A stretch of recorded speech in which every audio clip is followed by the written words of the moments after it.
चलिए, जैसे कि आपको बताया है कि अब यहाँ पे देखिए कि अगर 2 से गुणा करते हैं तो समीकरण तो सही तो बन जा रहा है, लेकिन यहाँ पे क्या बन रहा है, नाइट्रोजन हाइड्रोजन, ये कौन सा कोई उत्पाद बन रहा है? तो ऐसे नहीं करेंगे, क्या करेंगे, इसको यहाँ पे 2 से गुणा हमको अभी नहीं करना है, लेकिन पहले हमको ये जानना है कि क्या होता है जब नाइट्रोजन को हाइड्रोजन के साथ अभिक्रिया कराते हैं। तो जब नाइट्रोजन को हाइड्रोजन के साथ अभिक्रिया कराते हैं तो क्या बनाता है, अमोनिया बनाता है। क्या बनाता है, अमोनिया। यानी कि अमोनिया का सूत्र क्या होता है, NH3।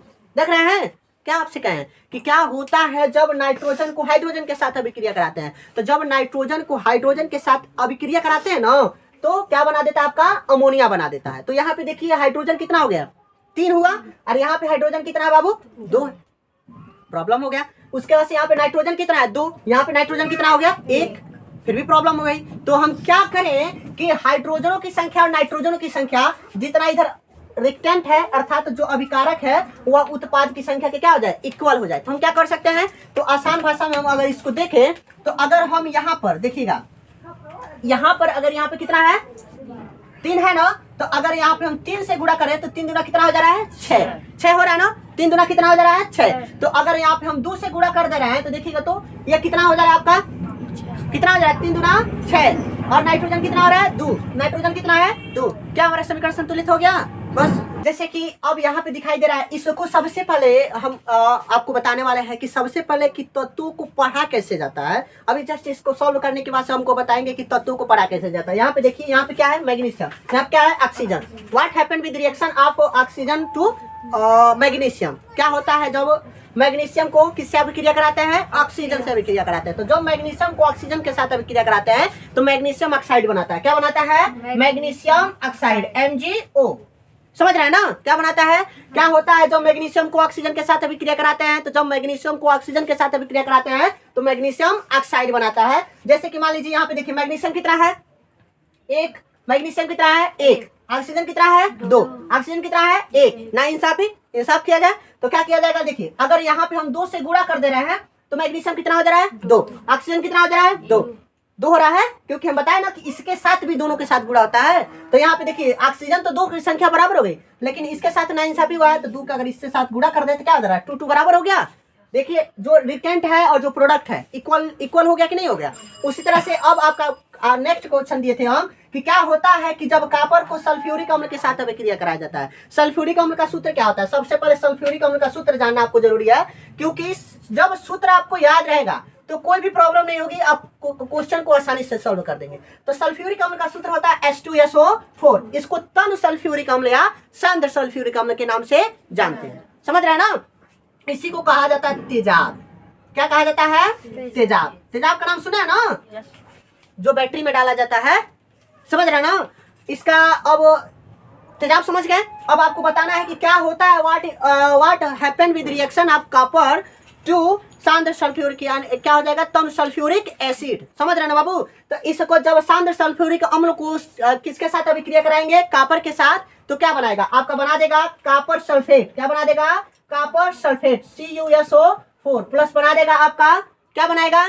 तो जब क्या होता है, जब कॉपर को सांद्र सल्फ्यूरिक अम्ल के साथ अभिक्रिया कराया जाता है, तो जब कॉपर को सांद्र सल्फ्यूरिक अम्ल के साथ अभिक्रिया कराया जाता है तो क्या बनाएगा, कॉपर सल्फेट प्लस क्या बना देगा, SO2, क्या बना देगा, सल्फर डाइऑक्साइड। उसके बाद से एक चीज और कहे थे जो आपको कि कल ही आपको समझाए थे कि जब कॉपर को किससे अभिक्रिया कराएंगे, जब कॉपर को तन सल्फ्यूरिक अम्ल के साथ अभिक्रिया कराएंगे तो कॉपर सल्फेट, उसके बाद से सल्फर डाइऑक्साइड, अब प्लस एक चीज और बना देगा H2O। क्या बना देगा, H2O। क्या बनाएगा, H2O। अब देखिए मेरे साथ, कंफर्म पेपर में रिएक्शन को संतुलित करने के लिए आता है 5 नंबर का।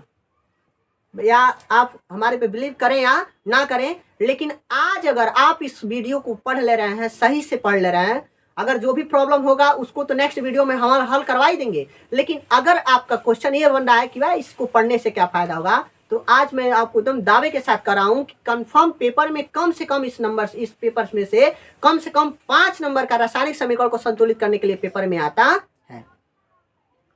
सेकेंड ईयर में भी आता है और 10 में यानी कि 10th में और फर्स्ट ईयर 9th से तो ये शुरू हो जाता है कि रासायनिक समीकरण होता क्या है, रासायनिक समीकरण को संतुलित कैसे किया जाता है। सबसे ज्यादा अगर बच्चों को प्रॉब्लम होती है रासायनिक समीकरण में, इक्वेशन, क्योंकि सबसे बड़ा कारण यह है कि बच्चों को प्रॉब्लम कहाँ से होती है, क्योंकि बच्चों को पढ़ना ही नहीं आता है कि आखिर में H2SO4 को क्या पढ़ा जाएगा।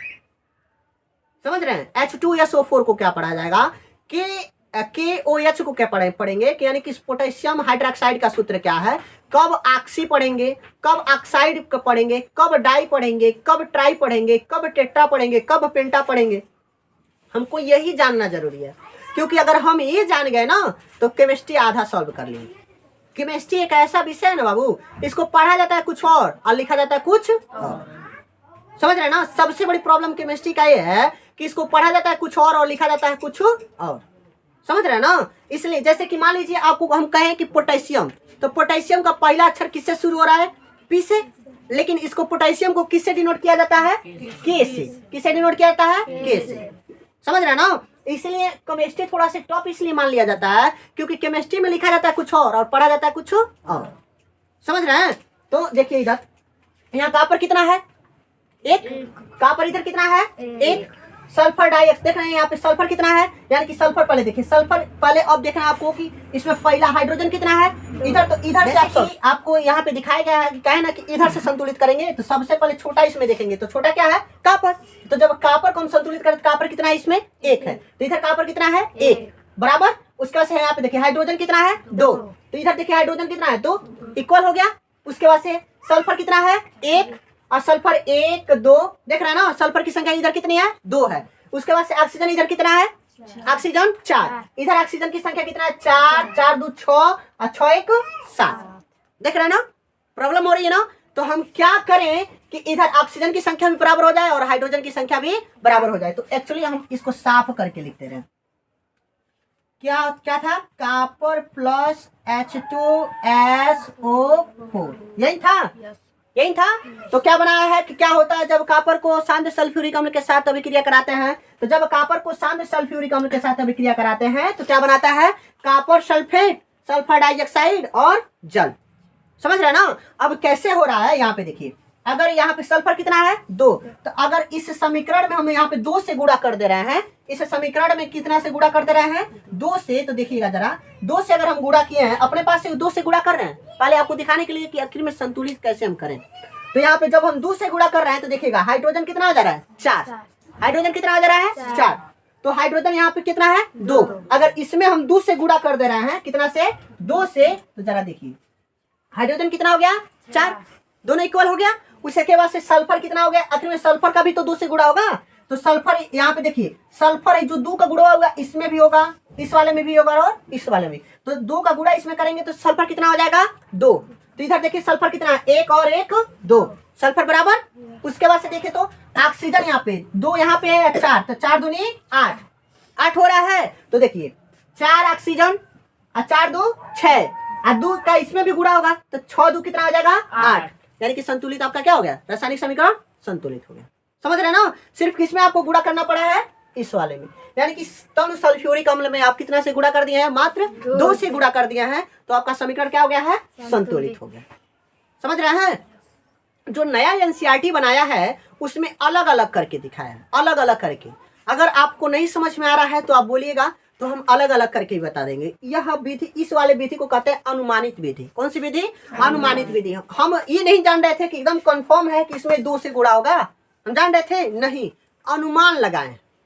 तो जिसमें अनुमान लगाया जाता है उस विधि को कौन सी विधि कहते हैं, अनुमानित विधि। कौन सी विधि, अनुमानित विधि। समझ गए, कोई दिक्कत नहीं है।